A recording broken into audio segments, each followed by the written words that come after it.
Halo teman-teman, balik lagi ke channel YouTube-nya aku, Sintara.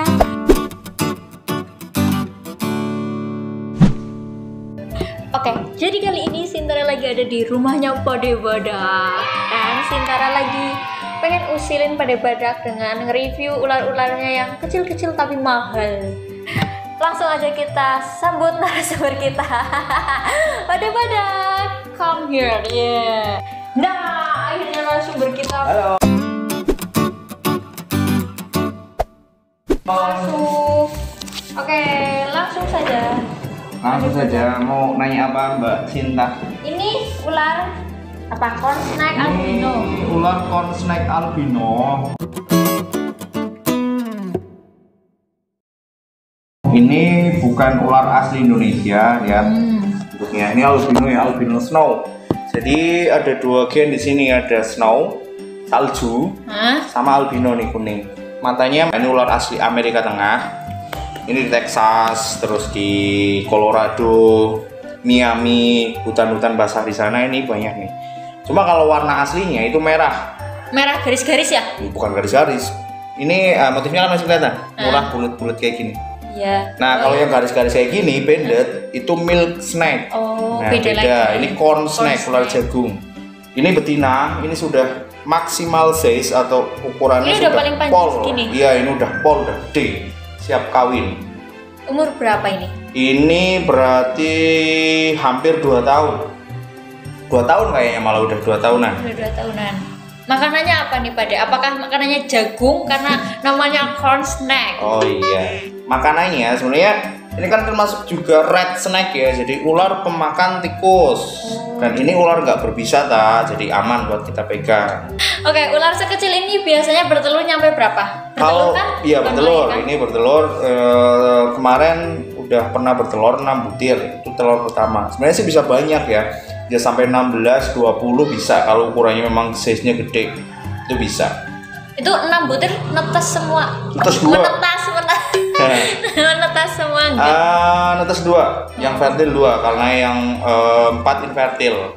Fertil tahu? Enggak. Fertil itu dibuahin. Infertil itu enggak dibuahin. Tahun ini belum dikawinin karena belum waktunya. Nanti September udah mulai kawin ya. Dan ini betina. Jantannya ngambilnya? Jantannya pinjem. Oh, pinjem. punya orang Purbalingga juga. Dua yang jadi yang jadi menetas. dua, ya, yang menetas. Itu hasilnya sama nggak kayak induknya? Sama, karena dikawininya sama-sama albino. Oke. Plek. Oke, kita review yang lain aja. Dan ini kita masukin ganti yang lain ya. Nah ini nih, ini yang kedua ini king snake Lampropeltis sp atau king snake normal. Ya. Ini di Amerika Selatan banyak, Meksiko banyak. Kenapa warnanya hitam gini? Ya, apa warna aslinya? Warna aslinya kayak gini memang. Ini warna aslinya black. Ada juga yang benar-benar melanistik full black. Ini nggak ada corak-corak kuningnya. Kalau ini masih ada kelihatan corak-corak kuningnya sama blasternya, bandednya. Nah, motif garisnya nih kecil-kecil. Kalau yang full black itu yang lebih cakep lagi. Harganya jauh lebih mahal. Ya. Kisaran harga berapa kalau kayak gini? Kalau ini Lampropeltis ini di kisaran harga sekitar ukuran segini nih ya. Ini kan belum indukan, terus ini jantan juga, belum birahi juga. Udah mulai birahi awal sih, tapi belum bisa kawin. Ini sekitar 1,5-an lah. Untuk baby sekitar harga 500-700 ribu. Itu kan mahal. Kadang kan ada tuh ular yang kayak gini, hampir-hampir mirip kayak gini, tapi ternyata berbisa. Iya banyak sih ular-ular. Kadang-kadang orang awam kan lihat ular hitam itu pasti berbisa, tapi nggak semua sih, nggak semua berbisa. Kayak kobra Jawa aja kan memang dominan warnanya hitam seperti ini. Iya. Tapi kan untuk kobra hitam kan dia bisa berdiri kayak gini ya. Kalau ini enggak. Kalau ini kan enggak. Tuh. Ini cuma kayak batas doang. maksimal kepanjangannya berapa? Hampir mirip sama corn snake, cuma badannya tuh lebih tembem. Kayak Saya. Lebih tembem. Nanti kita liatin yang udah tembem, kan ada di bawah nih yang satu lagi udah tembem. Kalau ini jantan. Jantannya kayak gini. Ya, betinanya juga kayak gini nggak? Apa ada? Sama apa beda-beda motif apa? Sama sih. Terus paling ya cara membedakan jantan betinanya kita sexing. Biasanya pakai alat. Pakai alat ya. Ini kalau gigit sakit nggak? Ya namanya ular gigit ya sakit lah. Cuma ini kan jenis ular yang tidak berbisa, terus ini juga dikembangbiakan untuk penghobi reptil. Ini kan binatang-binatang luar masuk ke Indonesia aman? Aman, jadi masuk ke Indonesia itu untuk jelasnya kayak king snake, corn snake itu nggak tahu kapan ya. Yang jelas karena penghobi reptil, terus di sini dikembangbiakan jadi banyak. Jadi walaupun ini ular luar negeri, introduksi dari luar negeri, tapi ini tetasan Indonesia. Banyak ya yang ternak di Indonesia? Banyak, di Purbalingga kan juga ada yang memang spesialis ternak king snake, corn snake, dan milk snake. Tempatnya Mas Irwan Kurniawan, Reptile Zone. Nah ini Reptile Zone nih. Nah, next time kita gerbek. Nah, besok cinta ke rumahnya Mas Irwan aja atau Reptile Zone untuk ngulik jenis kolobit kayak gini yang lebih banyak lagi. Di sini kan Mas Bra kan cuma punya 3 ekor ya, nggak banyak. Kalau di sana tuh punya ratusan. Jadi kalau yang tahu tulis bawah. Nah ini moldnya hypo, sama king snake, cuma dia ada kuning-kuningnya kayak gini kan? Iya. Tak kira ini juga albino? Bukan. Matanya kan hitam. Oh iya. Kalau albino berarti ditandai dari warna kulit yang kuning sama matanya merah. Nah, kalau ini kan matanya tetap hitam. Ini matanya hitam kuning terus ada bercat hitamnya juga. Iya. Apa ini mungkin perkawinan silang dari ini berdua nggak? Enggak sih, kalau corn snake sama king snake itu hasilnya jungle corn. Jungle corn lebih bagus lagi karena perkawinan beda spesies. Kalau ini masih satu spesies, cuma moldnya beda. Jadi karena kelainan genetik, satu jantannya kelainan, betinanya kelainan, dikawinin jadinya bisa menghasilkan ular kayak gini. Bentuknya yang warnanya kayak gini, yang agak-agak aneh kayak gini. Makanannya sama tikus. Lebih murah. Itu yang masih hidup apa udah mati? Yang udah mati lah kita matiin dulu baru kita kasih makan. Karena kan nggak boleh kita nyiksa binatang nih. Yang masih hidup nih terus kita langsung masukin ke kandangnya dia terus dimakan, janganlah. Tapi nanti sifat liarnya dia hilang gimana? Sebenarnya sifat liar dari dia lahir juga masih ada sampai dia gede juga tetap ada. Tergantung kita cara merawatnya itu seperti apa. Karena reptil kan nggak bisa jinak, sejinak-jinaknya kayak gini tuh tetap aja nggak bisa jinak. Itu bisa namanya? Nyetek apa bahasa Strike, nyokot. Iya. Bahasa Belandanya itu nyokot ya guys.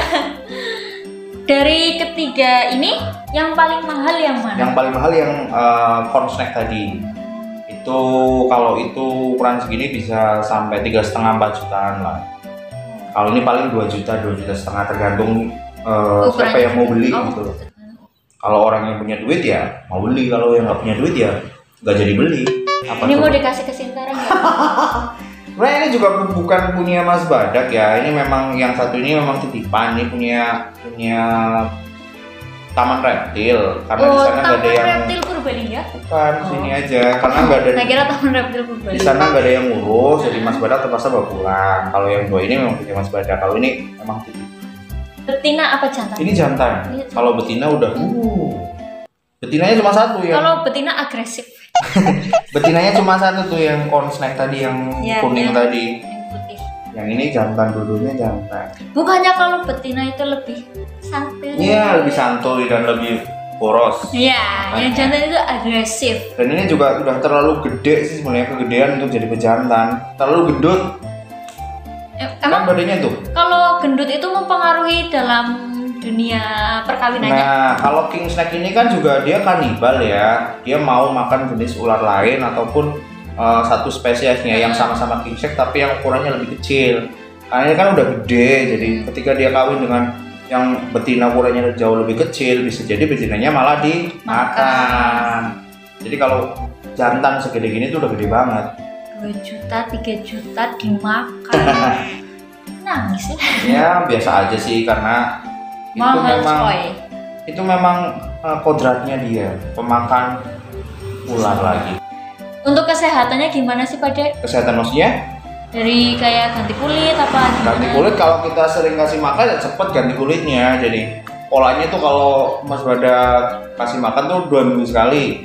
DOC puyuh itu 10 ekor. Ini satu ini tuh 10 ekor, yang ukurannya sejempol kaki itu 10 ekor. Rakus ya? Rakus, jadi sebulan itu 20 ekor. Nah biasanya sebulan sekali itu pasti ganti kulit. Ini kemarin habis ganti kulit terus makan. Nah sekarang udah empuk. Oh. Udah apa namanya? Ukuran tubuhnya itu udah kembali normal lagi karena udah pup. Jadi ketika udah pup seharusnya kalau kita pengen push kita kasih makan lagi. Tapi karena nggak kepengen di push jadi ya udah biarin tunggu 2 minggu ke depan baru dikasih makan lagi. Yang penting minum jangan sampai telat. Gitu yang penting kan banyak orang ngomong kalau ular itu yang penting makan nggak minum kayak gitu, itu bener nggak sih? Ya enggak lah, yang namanya ular tuh pasti butuh minum. Jadi kalau misalnya kita kasih makan DOC nih, DOC kan berbulu ya, tapi kan seret ya. Dia pasti kalau habis makan minum, kepengennya minum, tapi kadang-kadang yang punya karena nggak tahu kita nggak peka. Nah, kayak laki-laki tuh nggak peka. Nggak usah dikasih minum, padahal dia butuh minum. Kenapa? Kalau sampai ular kurang minum, pas dia buang kotoran, itu pasti akan kesumbat karena kurang cairan. Kesumbat nanti jadi sakit. Nah, jadi sembelit. Nah, jadinya nanti probing atau duburnya keluar, itu malah bahaya. Kalau ular sakit itu nangis nggak? Kadang-kadang suka nangis. Nah, nangisnya gimana? Iya, nangisnya gimana? Koyong tak koyong. Yang masih tahu apa nggak tahu. Nggak sih, kalau ular memang apa ya, binatang yang paling gampang buat dirawat karena dia telat makan pun dia nggak bakalan ngorong-ngorong. Ibaratnya cuma nyudul-nyudul kan ya biasanya kayak gitu. Kita tinggal misalnya kita mau trip nih sebulan nggak dikasih makan nggak apa-apa, yang penting ada air aja udah cukup. Jadi nggak ribet sih kalau buat Mas Badak pelihara ular. Cocok. Jadi buat kalian yang pengen pelihara ular, reptiler baru, mendingan cari deh ular-ular yang memang tidak berbisa, terus harganya tidak terlalu mahal. Pahami dulu karakternya. Kalau udah pintar baru deh beralih, silakan ke yang mahal atau yang venom, terserah. Yang penting jangan free handle, jangan pegang ular berbisa secara langsung. Ini recommended nggak buat pemula-pemula, reptiler pemula? Ya recommended sih, tapi harganya yang mungkin kalau kelas pelajar belum recommended karena mahal. Kalau buat kelas pelajar ya mungkin peliharanya piton aja deh, reticulatus, sanca kembang yang masih baby. Ya seperti itu, saya dulu. Nah itu kan paling 50.000, 100.000 dapat. Kalau kalian telaten besarin 2-3 tahun itu udah gede banget aslinya. Penting jangan bosen-bosen gitu, jangan hobinya tuh musiman. Lagi musim reptil kalian beda reptil gitu kan. Ya udah nggak musim kalian jual, kalian ya mending kalian, tapi mending taruh di alam lagi apa mending kita jual ke orang lain? Tergantung sih, tergantung. Kalau kita udah pelihara dari kecil ya, kita pelihara sanca nih dari baby sampai segini ya, terus kita udah bosen, mendingan dikasih ke anak reptil yang memang memahami. Jangan kita taruh kembali di alam, soalnya kenapa? Kalau kita taruh lagi di alam, dia nggak bakalan bisa survive atau adaptasinya tuh lama. Jadi dia bakalan ubak bahasa Indonesianya apa ya? Muter-muter di daerah yang kamu rilis gitu loh.